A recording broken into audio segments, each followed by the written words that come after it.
cette année, je compte me présenter aux élections municipales. Radio WN. Bonjour et bienvenue sur Radio WNE en ce 12 mars 2026. Nous poursuivons notre rencontre avec tous les candidates aux élections municipales de Mulhouse, enfin presque toutes, puisque Michèle Lutz n'a pas répondu à notre invitation, elle est sans doute très occupée par ailleurs. Aujourd'hui, 12 mars 2026, nous recevons Kadhafi Djehaf. Bonjour. Bonjour Jean-Luc et bonjour à tous les auditeurs de Radio WNE. En compagnie de Julia, jeune volontaire finlandaise. Bonjour. Bonjour. Et de notre photographe préféré, Antoine, qui n'a pas le droit de parler. On commence peut-être en donnant la parole à Julia. Est-ce que tu as envie de poser la première question à Kadhafi Djehaf ? Oui, merci beaucoup. Je voudrais commencer par demander, est-ce que vous pouvez vous présenter ? Vous êtes qui ? Bonjour Julia, alors moi je suis Kadhafi Djehaf, je suis né à Mulhouse, j'ai un master d'économie et de gestion de l'université de Strasbourg, j'ai grandi dans le quartier de Rouault, j'ai 42 ans, je suis père de 2 enfants, je suis trilingue, français, anglais et un petit peu le japonais, pas vraiment le finlandais, mais je sais que vous êtes finlandaise. Alors, je travaillais pendant 20 ans à l'international, donc au Japon, au Royaume-Uni, en Finlande aussi, en Suisse et à Dubaï. Je suis dirigeant et administrateur d'entreprise, aussi consultant financier. J'ai été classé top 200 leaders internationaux par Whitepage International à Dubaï en 2024. Je suis expert en finance internationale et en innovation. Je conseille des institutions, des entreprises et des startups à se développer. Donc moi, mon objectif ici à Mulhouse, c'est d'unir Mulhouse et de relancer un petit peu l'économie locale pour plus de sécurité, d'emploi et d'attractivité. La solution passerait par l'économie. Et qu'est-ce qu'il faut faire alors, Kadhafi Djehaf, pour sauver notre Mulhouse ? Tout à fait. Alors moi, j'entends souvent que la compétence économique, elle n'est pas du ressort du maire et qu'elle est plutôt au niveau national. Donc moi, j'aimerais un petit peu recadrer ça parce qu'il y a une partie vraie, une partie fausse. Déjà, niveau macroéconomique, on n'a aucun levier. On est d'accord que la politique monétaire, etc., c'est hors mairie. Par contre, on peut agir sur beaucoup de leviers au niveau local. Donc, le premier, on a un levier au niveau de l'attractivité économique du territoire. Déjà, pour commencer. Action possible, c'est de créer des zones d'activité économique et technologique, simplifier aussi les démarches administratives pour les entreprises, pour mieux les accueillir, leur dire on investit à Mulhouse, pourquoi on les aide et on les guide. Aussi, tout ce qui est promotion de la ville au niveau international, moi je vois pas grand-chose qui est fait aujourd'hui pour vendre Mulhouse à l'international, ne serait-ce qu'à nos voisins. Il y a une politique aussi, deuxièmement, d'urbanisme et d'aménagement du territoire. Donc, parce que la prospérité, elle dépend beaucoup de la manière dont la ville elle est construite. Donc, développer des zones mixtes, logement par exemple, commerce, etc. Un exemple concret, la place 14 juillet, je pense que vous connaissez, à une époque c'était une zone d'exposition. Elle a été transformée, on a donné cette place à des promoteurs immobiliers qui ont construit des logements, mais on n'a jamais pensé à y mettre des commerces en bas ou une activité mixte, si vous voulez. Donc ce type de pensée au niveau urbanistique, elle est cruciale. Voilà. Aussi, le soutien à l'entrepreneuriat local est extrêmement important pour moi, parce que 70% des structures aujourd'hui, c'est des petites structures de 1 à 9 employés. Donc si vous voulez, il va falloir ici mettre un coup de boost ici et leur faciliter la vie. On peut jouer sur certains leviers, la taxe foncière, la CFE aussi, qui sont les budgets de la ville. Moi, je suis pour une réduction de la CFE, si vous voulez. Certes, il faut conserver, il faut qu'il y ait un équilibre entre le budget de la ville et les ressources qu'elle a, bien sûr, mais aussi, ça permettrait d'attirer plus d'entreprises et créer plus d'emplois. Voilà. CFE, c'est quoi ? C'est la cotisation foncière des entreprises qui permet de financer les chambres de commerce. Donc c'est une partie qui est prélevée, qui finance, qui fait partie du budget de la ville. Avec ça, on crée des emplois. Mais il y a des exemples oui. Dans d'autres villes, parce que j'imagine que la totalité des municipalités de France veut participer à la création d'emplois. Donc oui. Est-ce qu'on peut s'inspirer de modèles, d'exemples existants ? Absolument, absolument. En fait, si on regarde bien déjà, il faut qu'on ait une vision claire de l'industrie qu'on va avoir à Mulhouse. Les villes qui réussissent, c'est ça. Je vais vous donner un exemple, quelques exemples. Toulouse, quand on dit Toulouse, on pense quoi ? Économiquement, on pense aéronautique. Ils ont construit une industrie aéronautique. Et donc, ça a du sens et c'est visible au niveau national et international. Quand on dit Lyon, ils ont commencé ou construisent déjà une ville qui est centrée autour de la biotech. Ça, c'est des exemples simples. Quand on dit Mulhouse, on dit quoi ? Automobile, à l'époque, textile, on ne sait plus trop. Donc déjà, commencer par avoir une vision claire de l'économie qu'on veut construire et de l'orientation, on va dire, industrielle qu'on souhaite donner à la ville. Enfin, Lyon et Toulouse sont des grandes métropoles. Hein. Lyon, c'est la 3e ville française. Toulouse, c'est aussi, je ne sais plus si c'est 6e ville de France ou quelque chose comme ça. Donc, on boxe pas dans la même catégorie à Mulhouse. Et puis, l'industrie, c'est fini aujourd'hui en France, non ? Alors déjà, je vais vous donner un autre exemple de ville, Grenoble. On parle de deep tech à Grenoble. Alors, l'industrie, vous dites que c'est fini. Mais aujourd'hui, si c'est fini, qu'est-ce qu'on va faire ? Il y a d'autres types d'industries. Il ne faut pas penser industrie du passé, sidérurgie, textile, etc. Là, oui, on est d'accord, c'est parti. Mais on peut penser industrie du futur. Énergie renouvelable, par exemple. Hydrogène pour l'automobile. Ce type d'industrie. Industrie aussi au niveau de l'intelligence artificielle. Tout ça, il faut penser industrie du futur et pas rester sur du passé. Et quand on regarde nos voisins suisses à côté, il suffit d'aller à Delémont, par exemple, c'est une petite ville de 10 000 habitants. Encore une fois, moi je parle de la Suisse parce qu'on est voisins. Hein. Ils ont toujours des industries dans les petits villages même. Bon, la Suisse, c'est bien gentil. Hein. Moi, j'adore la Suisse. Mais bon, Bâle, notre voisine, est l'une des villes les plus riches du monde. Et c'est quand même assez difficile de comparer économiquement ou même démocratiquement. Hein, parce que la démocratie directe suisse, personne ne l'applique en France. C'est délicat de comparer Mulhouse à la Suisse, hein, de Lémont. Alors il y a moins d'argent qu'à Basel, certes, mais voilà, ça reste canton riche, même si on peut douter de ses capacités par rapport à Basel. Donc de l'industrie, oui, mais en Suisse, peut-être avec des travailleurs frontaliers. Il y en a déjà des dizaines de milliers, des Haut-Rhinois, des Alsaciens qui traversent la frontière tous les jours. Il y a des emplois en Suisse, mais comment est-ce qu'on peut imaginer créer ça à Mulhouse ? C'est réaliste Déjà, faut partir du principe qu'on a deux modèles économiques qui sont différents et même politiques, j'ai envie de dire. La Suisse, c'est un pays fédéral. La France, elle est très centralisée et beaucoup de politiques, effectivement, se décident au niveau de Paris. Ça, c'est déjà un premier facteur différenciant.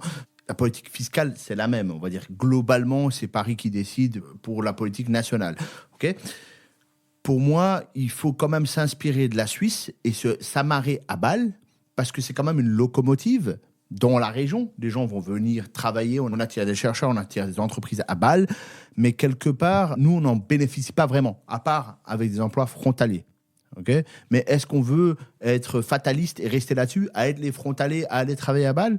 Moi, je dis non. Je dis, c'est possible, à un moment donné, la Suisse était moins riche que la France à une époque. Et Mulhouse, qui était une ancienne république indépendante, a fait le choix, elle aurait pu être un canton suisse, elle a fait le choix d'aller du côté français. Voilà. Et l'histoire a fait que l'économie suisse s'est développée parce qu'ils ont pris des décisions au niveau fédéral, mais aussi local, qui ont du bon sens. Au niveau industriel, ils ont gardé une certaine industrie, mais ils ont accepté qu'une partie de leur industrie s'en aille. Ils sont conscients que, voilà, par exemple, des entreprises pharma à Bâle font du générique maintenant. Ça part parce que c'est la faible valeur ajoutée et ils mettent le paquet sur la recherche et développement. Mais la réalité aussi pour Mulhouse, c'est d'accueillir des Suisses ou des travailleurs étrangers qui travaillent en Suisse.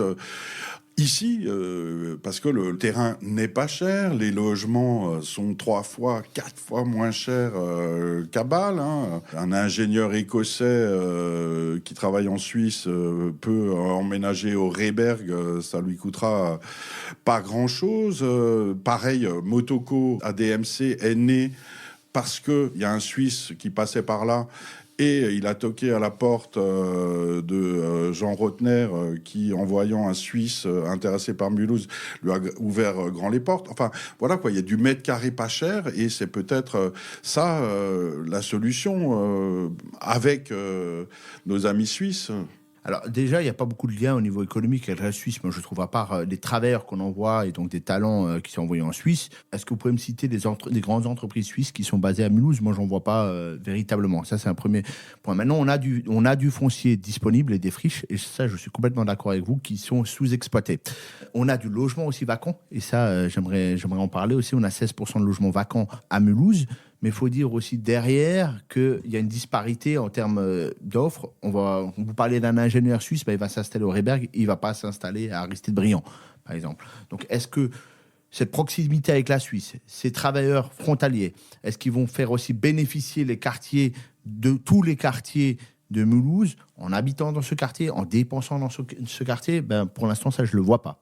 Mulhouse compte 36% de sa population sous le seuil de pauvreté, beaucoup de chômeurs, particulièrement chez les jeunes. Comment est-ce qu'on fait pour résoudre ça, puisque l'économie en marche, selon Kadhafi Djehaf, est la solution Alors, l'économie qui marche, ça veut dire quoi concrètement pour un jeune au chômage à Mulhouse? Qu'est-ce qu'on lui dit? Qu'est-ce qu'on fait avec lui? Partons d'abord des chiffres. Quand on dit 36% de pauvreté, qu'est-ce que c'est le seuil de pauvreté? Le seuil de pauvreté, prenons une famille, un couple avec 2 enfants. C'est d'avoir moins de 2500 € par mois pour vivre. Et donc là, on a déjà un chiffre qui parle, parce qu'avec 2500 € par mois, est-ce qu'on peut vivre à Paris ou à Strasbourg? Et est-ce qu'on peut vivre à Mulhouse? Donc déjà, on a un taux de pauvreté qui est élevé, et c'est vrai. Pourquoi? Parce que Mulhouse est devenu un carrefour de la pauvreté, parce que c'est une ville justement qui n'est pas chère. Donc quand on n'a pas les moyens, on vient à Mulhouse. On a un loyer à 700 €, 500 à 800 €. Pour un T3, on peut y vivre avec ce budget. On ne pourra pas vivre à Colmar ou à Strasbourg avec. Ce qui explique déjà ça, quelque part. Derrière, il y a une conséquence aussi. Si vous regardez aussi les chiffres, on a 23,5% de chômage. Et ça, c'est inacceptable parce qu'on est dans une région qui a du travail. Si on regarde l'Alsace, c'est 6% de chômage en moyenne. Donc, il y a une anomalie ici. Donc, on a le serpent qui se mord la queue, si vous voulez. On a des chômeurs, on a de la précarité. Et donc, on n'a pas forcément des entrepreneurs qui veulent venir aussi s'installer ici. On peut aller sur d'autres sujets. Par exemple, la santé. On a peu de docteurs. Il y a des gens qui ont du mal à trouver des docteurs. Comment les atterrir ici? Vous croyez qu'un médecin avec sa femme et ses enfants ait envie de venir s'installer à Mulhouse? Certes, il a des patients, mais est-ce que son épouse pourra, ou son mari, si c'est une femme médecin, pourrait trouver un travail ici? Donc, c'est vraiment un cercle vertueux qu'il va falloir enclencher. Et ça, je suis assez persuadé, en soutenant, les petites entreprises dans un premier temps, et en rendant surtout la ville beaucoup plus attractive. Il faut qu'elle ait une meilleure image, il faut qu'on mobilise aussi ces friches industrielles, comme le KM0, par exemple, c'est un vrai succès. Quelque part, on a réussi de partir d'une friche, de créer vraiment un écosystème économique avec de la formation. Mais comment est-ce qu'on accompagne les jeunes créateurs d'entreprises? Il y a une recette miracle dans la liste Notre Mulhouse Recette miracle, on n'a pas la clé à tous les problèmes, bien évidemment, mais il y a des choses simples du type guichet unique, par exemple. Quand vous voulez lancer une entreprise, un jeune, il a une idée. Il faudrait peut-être aussi avoir une espèce de bourse municipale avec des partenariats publics-privés qui aident à l'amorçage de ces idées, mais pas que financièrement. Il faut qu'il y ait vraiment une entité au niveau municipal qui accompagne ces jeunes au niveau de la création de l'entreprise, mais pas que. Parce qu'une fois qu'elle a été créée, l'entreprise, il faut aussi qu'elle survive. Beaucoup d'entreprises, au bout d'1 an ou 2, elles ferment. Donc la recette, c'est déjà un accompagnement et un suivi, et c'est du mentorat d'entrepreneurs, de chefs d'entreprise éventuellement, qui cooptent des jeunes et qui les aident. Des recettes peut-être apprises dans le monde entier, entre la Finlande, la Suisse, le Japon, peuvent-elles s'appliquer dans cette ville qui concentre la pauvreté de la région? Est-ce que le social n'est pas aussi indispensable de soutien à ces populations précaires qu'une aide à la création d'entreprises? Mais ça va dans les deux sens, en fait. Moi, je ne dis pas qu'il ne faut pas soutenir la pauvreté, les gens qui sont en précarité. Je n'ai jamais dit ça, en fait. Et il faut bien comprendre que, pour moi, le soutien, il est bien sûr pour les gens qui en ont besoin. On aura plus de problèmes à ne pas les soutenir qu'à les soutenir. Il faut les aider, mais il ne faut pas créer un lien de dépendance. Il faut aussi les accompagner vers la sortie, quelque part. Et on a beaucoup de pauvreté, c'est clair. Mais il va falloir aussi quand même éduquer notre population à devenir peut-être un petit peu plus entrepreneur, à se prendre en main aussi avec un accompagnement structuré. Kadhafi Djehaf, notre invité, était à Helsinki et Julia, bien sûr, finlandaise de l'équipe.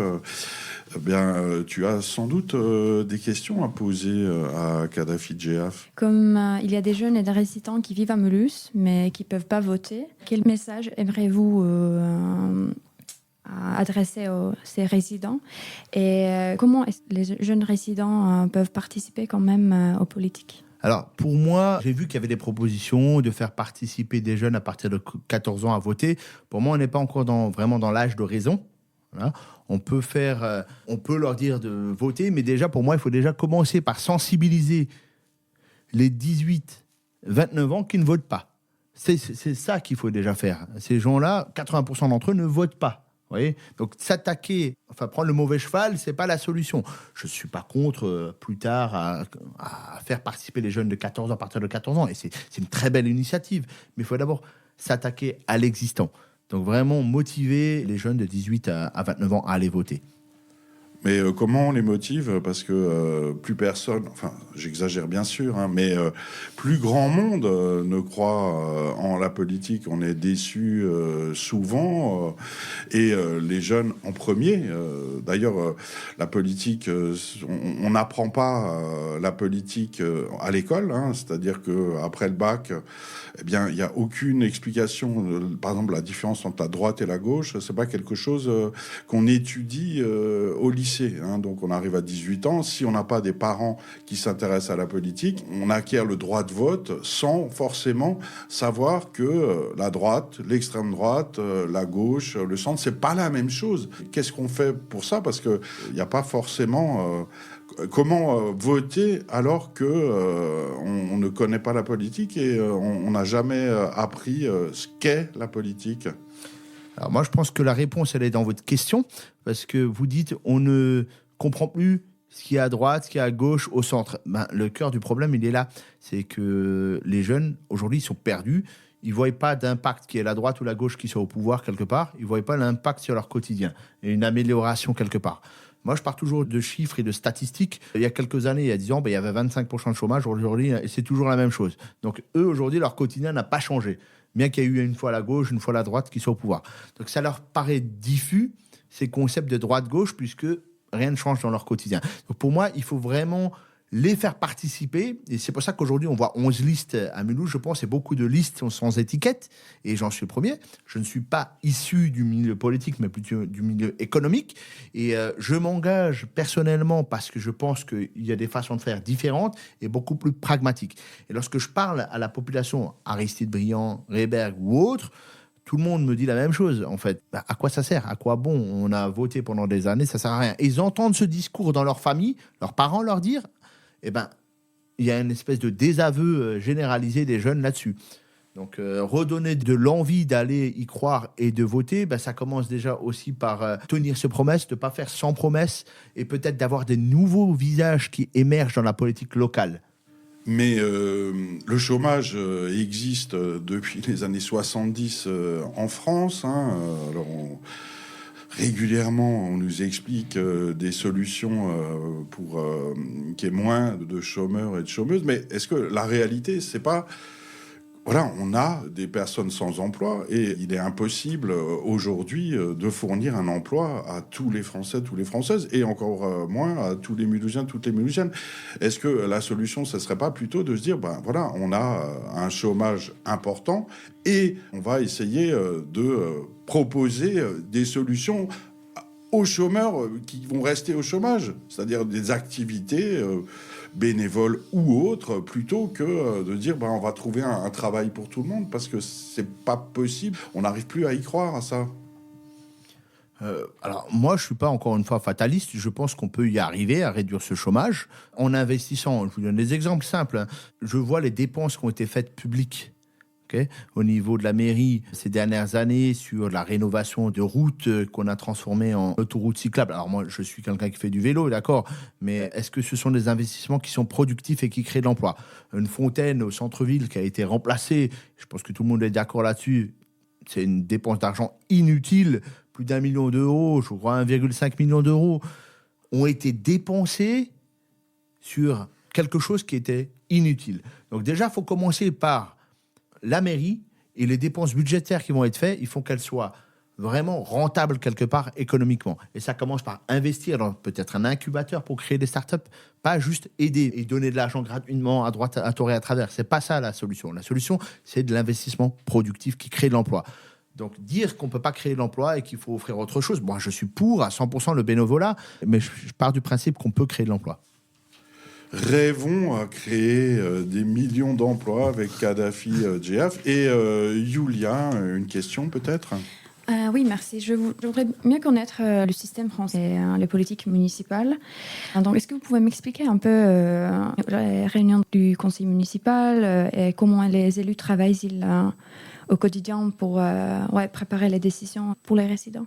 Moi, je ne suis pas un conseiller municipal, je n'ai pas de mandat politique, je n'en ai jamais eu, okay, mais c'est simple. À Mulhouse, les villes de plus de 100 000 habitants, il y a un conseil municipal de 55 conseillers municipaux, voilà. Et puis, vous avez un maire et vous avez une majorité qui travaille en concomitance pour prendre des décisions quotidiennement et se réunissent une fois par semaine pour décider des orientations publiques. Alors, il n'y a pas que l'économie dans le programme Notre Mulhouse de Kadhafi JF. J'ai aussi vu une maison de la sagesse qui vise à quoi? Ça servirait à quoi, cette maison de la sagesse? Aujourd'hui, faut dire ce qui est, on est une ville qui est multiculturelle et donc multiconfessionnelle aussi.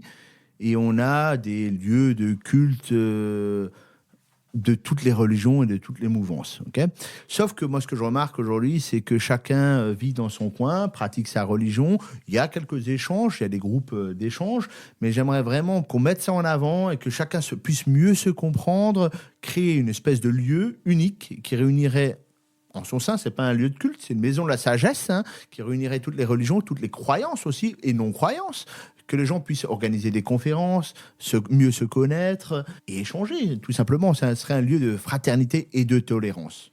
Où on inviterait le Rassemblement national et Reconquête à échanger avec les musulmans de Mulhouse. Alors ça, c'est un courant politique et non pas spirituel, j'ai envie de vous dire. Donc là, ça serait non politique. Donc moi, j'inviterais des courants philosophiques, que ça peut être des partisans du taoïsme ou autres, mais ce ne serait pas un lieu à vocation politique. Et la politique, est-ce que on a envie d'en savoir plus sur ce qui va arriver si Kadhafi JF devient maire de Mulhouse? Yulia? Oui, j'aimerais bien savoir, pensez-vous que les résultats des élections municipales enverront aussi un message au gouvernement ou aux politiques nationales? Je pense que oui, clairement. Aujourd'hui, rien que la multiplication des listes, elle prouve bien qu'il n'y a pas une solution unique et qu'il y a beaucoup vraiment d'expressions différentes et populaires et beaucoup de listes citoyennes. Là, déjà, c'est un premier message qu'on envoie à dire, voilà, il y a des gens qui ne veulent pas faire partie de la politique, ils veulent, d'un parti politique et être hors cadre, quelque part, et plutôt être citoyen. L'image de Mulhouse est un autre sujet intéressant à débattre, parce que aujourd'hui, malheureusement, cette image est trop souvent négative. Serait-ce juste autour de Mulhouse, de Sausheim à Bervillers, en passant par le Sungo, et même chez nos voisins de Colmar ou de Strasbourg, de Basel, de Freiburg. Il y a parfois, surtout chez ceux qui n'ont jamais mis des pieds à Mulhouse, c'est les meilleurs pour dire du mal de notre ville. Comment est-ce qu'on peut changer cette image? Parce que ça participe aussi à la création d'emplois. Si tout autour de Mulhouse, même dans la France entière, on dit du mal de Mulhouse, où on parle de Mulhouse uniquement en termes négatifs, entre drogue, Covid, etc. Qu'est-ce qu'on fait pour transformer cette image Kadhafi JF? Déjà, moi, je trouve que Mulhouse est une ville exceptionnelle. Elle a beaucoup d'atouts. C'est une ville que j'aime. C'est vrai elle souffre. Elle a toujours souffert, surtout depuis les années 80, et la désindustrialisation dans les années 70 aussi. C'est le chômage quelque part et la précarité qui renvoient une image négative. Après, c'est pour ça que dans mon programme, on parle de sécurité. Mais quand on dit le terme sécurité, on dit sécurité économique. Okay, mais pas parce que la sécurité économique, c'est aussi important. Et donc, mais il y a aussi la sécurité et les incivilités au quotidien. Ça, c'est aussi un facteur important. Et pour moi, cette image négative de la ville de Mulhouse, elle provient de là, des incivilités, de la sécurité, bien évidemment, mais qui sont liées au chômage. Parce que quelqu'un qui est oisif ou quelqu'un qui est au chômage, pas forcément, mais beaucoup d'entre eux commettent des actes d'incivilité. Et donc, cette image, elle est négative. Comment on la change ? Encore une fois, je reviens à la base, la source économique. Si on redresse l'économie locale, les commerces, etc., déjà, on enlèvera ce côté négatif qui colle à la peau de Mulhouse, de ville paupérisée, de ville insécure, enfin, en manque de sécurité, avec des problèmes de drogue, de trafic, etc. Ça, c'est le premier facteur. Déjà, agir là-dessus. Derrière, il faut aussi mieux se marketer, parce qu'on a vraiment des atouts. Un musée de l'automobile qui est exceptionnel, qui est le plus grand au monde, avec 600 véhicules, vous voyez. Et je donnais un exemple à la Chambre de commerce et d'industrie lorsque je suis intervenu. On a 400 véhicules qui sont exposés. C'est un vrai trésor. On a 200 qui ne sont pas exposés depuis des dizaines d'années. Et j'ai proposé de dire, ces 200 voitures, mais qu'est-ce qu'on en fait ? Faudrait peut-être faire un partenariat avec un autre pays.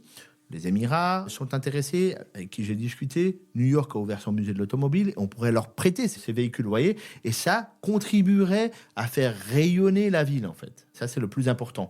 Organiser aussi des événements internationaux. Ça, c'est extrêmement important. On a un sport qui est très, très, très intéressant à Mulhouse, c'est le sport de combat et le MMA, qui n'est pas mis en lumière. On a des champions internationaux là-dessus qui se sont expatriés, mais qui sont prêts à revenir ici pour faire des tournois, par exemple, de MMA. Voilà, faire rayonner la ville, c'est important avec déjà les atouts qu'on a, qui sont culturels et sportifs. Yulia, motivé MMA peut-être ? Et encore des questions pour notre invité ? J'ai une question, parce que si moi je veux suivre le débat politique en Mulhouse, en France, ça se déroule où en fait, en journaux, réseaux sociaux ? Principalement sur les réseaux sociaux ou sur les panneaux d'affichage qui sont surchargés actuellement. Non, mais globalement, si Yulia, tu veux suivre les débats, tu as une chaîne, la chaîne parlementaire, ça c'est plutôt au niveau national. Au niveau local, malheureusement, on a la télé, sauf que les candidats sans étiquette n'ont pas été invités, malheureusement, à débattre. Ça, c'est un déni de démocratie pour moi, mais bon, voilà. Sinon, tu as les sites internet des différents candidats qui exposent leur programme. Ça, voilà, ou sur les réseaux sociaux. Justement, Kadhafi Djehaf, première candidature à des élections pour les municipales de Mulhouse les 15 et 22 mars 2026. Comment ça se passe, cette campagne ?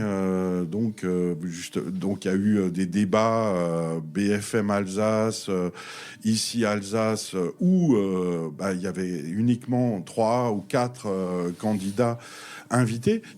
Pourquoi ? Quelles sont les raisons de ces médias pour ne pas inviter la totalité des candidats ? Ils ne nous ont pas invités, ils ne nous ont pas dit pourquoi. Donc ça, c'est à eux de poser la question. Je pense qu'on est tous d'accord, les candidats sans étiquette, que c'est inacceptable et que ça décrédibilise complètement le débat. Et que là, c'est peut-être une question de saturation. Avec 11 candidats, le débat peut-être ne se fait pas, mais on aurait pu organiser ça différemment, faire 2 débats avec une représentation à moitié-moitié. Voilà. Et comment se déroule une campagne municipale à Mulhouse ? Ça consiste en quoi ? C'est de mettre en place déjà une équipe et un programme. Ça, c'est la première des choses. Constituer une équipe de 55 personnes. Donc, la tête de liste avec 54 colistiers, à parité, bien sûr, hommes-femmes. Et puis, de s'inscrire au niveau de la préfecture, de la sous-préfecture, cette liste. Puis, dérouler le programme. Le diffuser le plus possible quelque part au niveau des citoyens. Voilà, donc, et ça passe beaucoup par les médias où nous n'avons pas été conviés, malheureusement. Mais les médias, lesquels ? Télévisuels, à la télé, on ne parle pas de la radio, parce que la radio, on a été invité. Ok, et donc, quels sont les médias qui donnent la parole à Kadhafi Djehaf à Mulhouse ? À Mulhouse, j'avais été invité donc, par Nostalgie, Ici, Alsace, pour une courte introduction. Et puis vous, bien évidemment, qui semble être vraiment une radio que je ne connaissais pas avant, mais vraiment ouverte. Et ça, j'apprécie beaucoup. Et en matière de débat avec les autres candidats, ça existe ou bien les petits candidats sans étiquette sont systématiquement exclus? Il y a eu des échanges avec les 10 autres candidats? Ça, je regrette qu'il n'y a pas eu ce genre de débat public, si vous voulez, quelque part. On a été invité par la Chambre de commerce et d'industrie pour une audition de nos programmes. C'était à tour de rôle. J'ai été invité par l'école de travailleurs sociaux, pareil, mais on n'a jamais eu l'opportunité d'avoir une confrontation, on va dire, entre guillemets, d'idées, un débat d'idées face à face. Et ça, c'est assez regrettable. Donc, il n'y a pas eu d'échange direct avec les autres candidats lors d'un débat public? En tout cas, pas pour les candidats sans étiquette.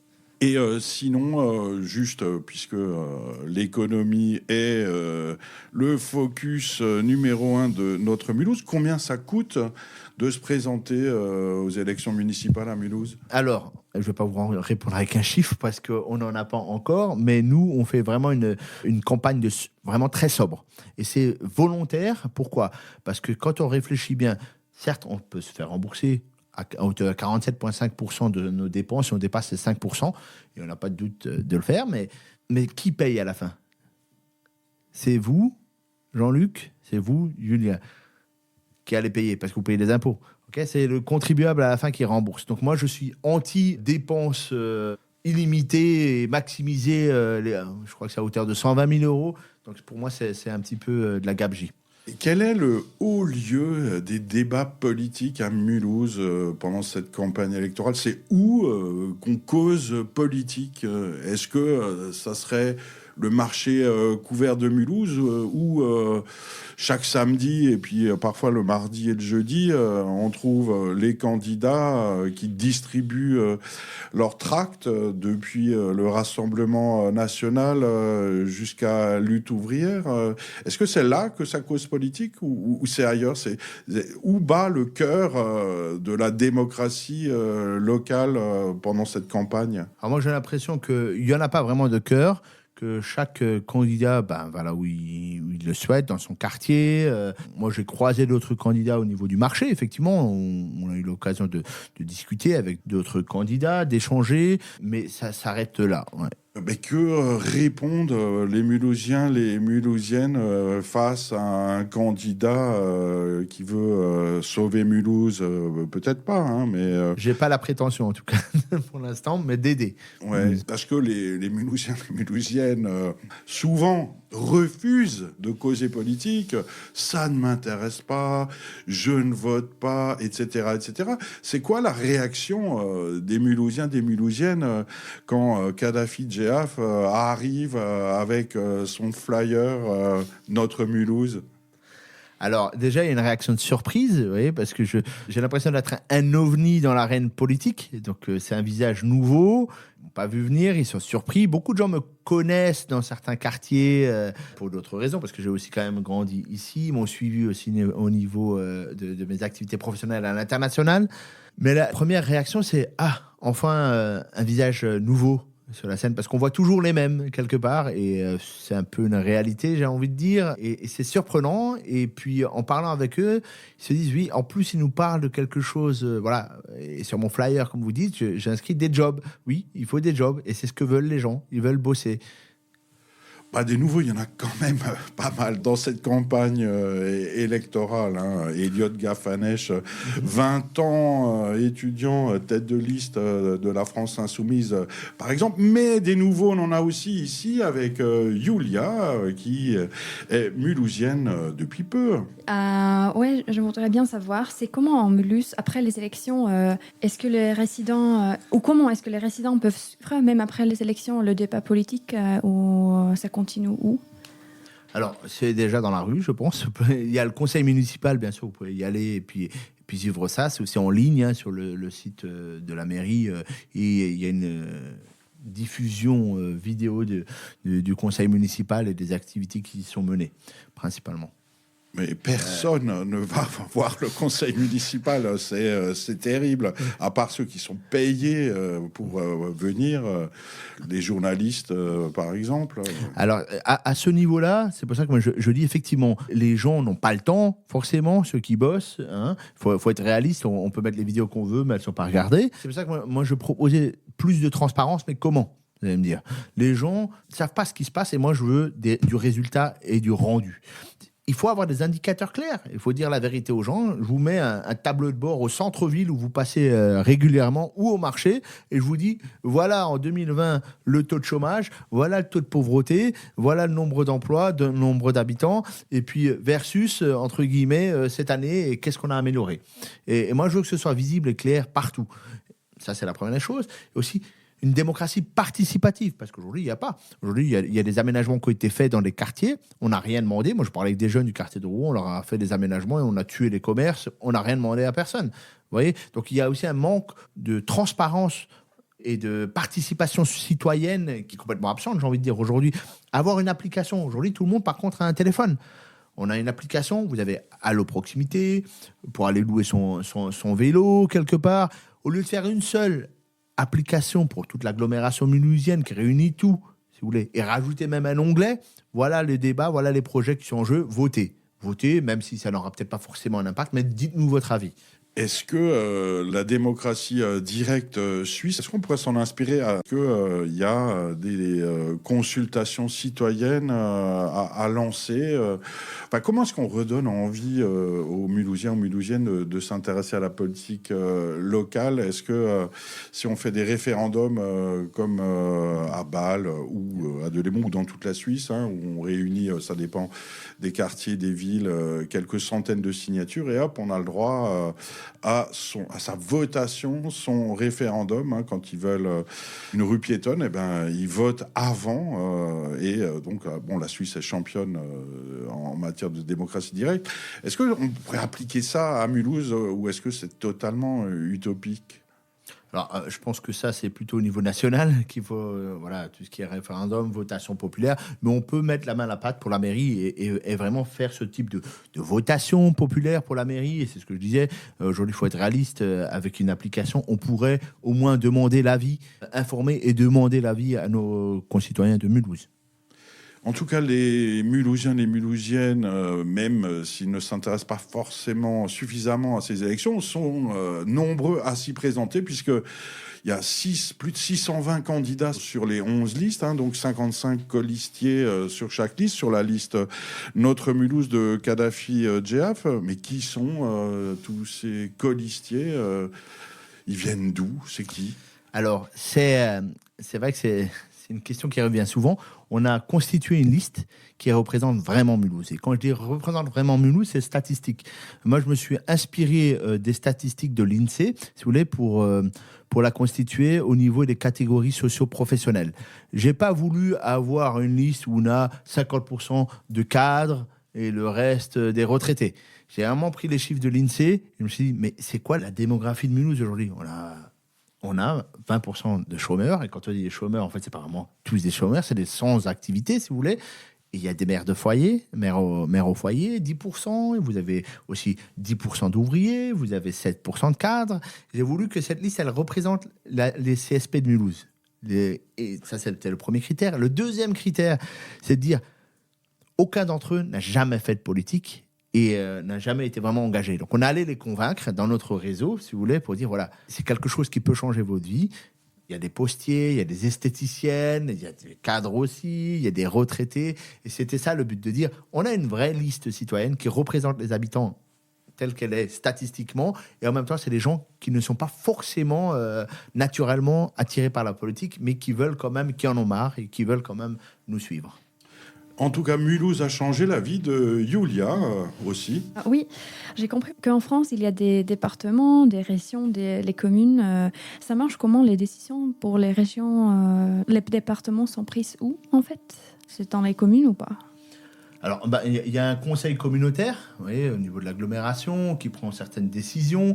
Et ça, c'est extrêmement important parce qu'aujourd'hui, Mulhouse n'est pas décisionnaire de tout sur ce qui se passe à Mulhouse. Et ça, c'est peut-être un point vraiment très important aussi à soulever. On a M2A qui est l'agglomération, vous voyez, qui prend des décisions parfois pas toujours judicieuses pour Mulhouse, mais ça, c'est un autre débat, vous voyez, sur lequel je ne veux pas rentrer. Mais c'est pris au niveau de l'agglomération aussi.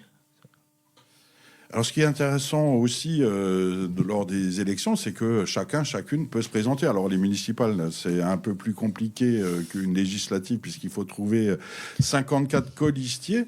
Hein. En 2020, moi, je dirais que le Kadhafi GEAF de 2020, c'était Romain Spinali. C'était aussi un chef d'entreprise qui s'est présenté. Hein, et grâce à la campagne électorale autour des municipales, eh ben, il a pu raconter son maillot de bain connecté, hein, qui vibre pour vous indiquer de vous tourner de l'autre côté pour cuire le dos après avoir pris juste avant d'avoir un coup de soleil sur le ventre. Et donc Kadhafi GEAF, c'est aussi une belle exposition médiatique de se présenter aux élections municipales. Et qu'est-ce qui va se passer pour Kadhafi GEAF après les municipales, au cas où vous ne seriez pas élu maire de Mulhouse? Vous créez une entreprise et vous embauchez des centaines de Mulhousiens et de Mulhousiennes?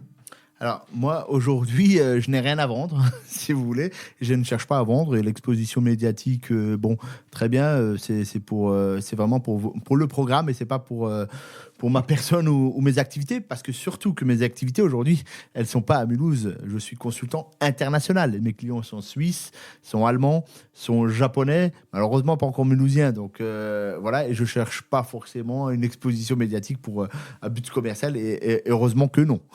Et c'est quoi le métier de consultant suisse, japonais, allemand de Kadhafi GEAF? Alors, c'est principalement au niveau financier. Okay, donc, on a des entreprises suisses, par exemple, je ne vais pas citer les noms, des grands groupes qui font des acquisitions d'entreprises françaises et qui cherchent à les intégrer. Donc, je consulte au niveau financier pour tout ce qui est fusion, acquisition, voilà, et puis intégration des entreprises.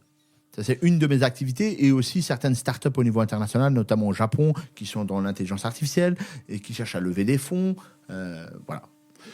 Alors, on se rapproche de la fin de cet entretien, mais j'aimerais peut-être, pour terminer, faire un tour à Helsinki, hein, puisque voilà, quand on a Julia, jeune finlandaise, et Kadhafi GEAF, ex-finlandais, peut-être pas. Quoi.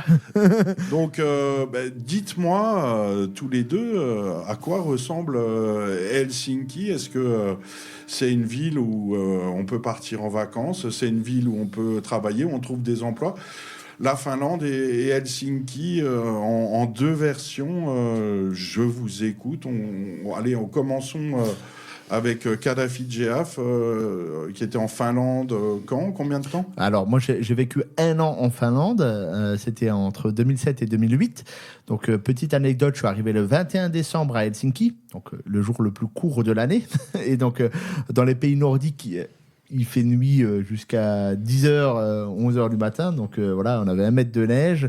Et pour moi, c'était une expérience fantastique parce que c'est un pays européen, mais en même temps, très différent de ce qu'on connaît en Europe, parce que la langue déjà est vraiment, vraiment différente. Elle n'est pas vraiment nordique comme le suédois. Elle est plus proche du hongrois, j'ai envie de dire, que du suédois. Donc les gens, ils ont une culture vraiment au niveau du sauna que j'ai beaucoup apprécié, de la nature, du rapport à la nature. Et j'étais vraiment surpris aussi au niveau, parce que les Finlandais sont les meilleurs élèves au monde, quelque part, et ça revient souvent. Donc leur système éducatif est proche de la nature et aussi vraiment très ouvert. C'est une inspiration aussi sur laquelle on pourrait développer pas mal de choses ici en France. Alors à Mulhouse et dans le reste de la France, on est plein de préjugés surtout, et notamment sur la Finlande, qu'on ne connaît pas. Hein, oui, on pense sauna peut-être, mais Julia, peut-être peux-tu nous présenter la Finlande à ces ignorants dont je fais partie Pour moi, c'était un choix de venir en France aussi. Donc, moi, j'ai toujours aimé la langue française, mais c'est sûr que moi, j'ai étudié en Helsinki. Moi, j'aime bien. C'est vrai que la nature, c'est près. Il y a beaucoup de saunas. Et même, comme on dit, la culture, comme on dit, underground, ça existe aussi à Helsinki. Donc, vous pouvez trouver même beaucoup de choses à faire qui sont gratuits, ce que j'aime bien. Ouais, en tout cas, je recommande une visite à Helsinki. Il y a des musées, des architectes finlandais qui sont assez connus en France aussi, Alvar Aalto. Et ouais. Et surtout, c'est le pays du Père Noël aussi. Et Dari Kaurismäki, un cinéaste finlandais que personne ne connaît à Mulhouse, ou presque.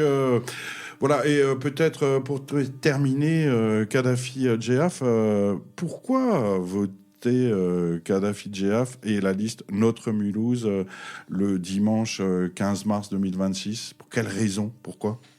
Déjà, pour améliorer la vie du quotidien des gens et avoir une vraie vision à très long terme sur la ville. Nous, ce qu'on souhaite construire vraiment, c'est une orientation qui est complètement différente et d'intégrer Mulhouse au mouvement mondial, on va dire, si vous voulez, technologique, économique, et qu'on raccroche la locomotive en fait du développement. Merci beaucoup Kadhafi Djehaf, tête de liste Notre Mulhouse en piste le dimanche 15 mars 2026 au premier tour des élections municipales à Mulhouse. Merci Yulia. Merci notre photographe préféré Antoine. Et rendez-vous dans les urnes le 15 mars, dimanche prochain. Merci. Merci. Cette année, je compte me présenter aux élections municipales. Radio WN.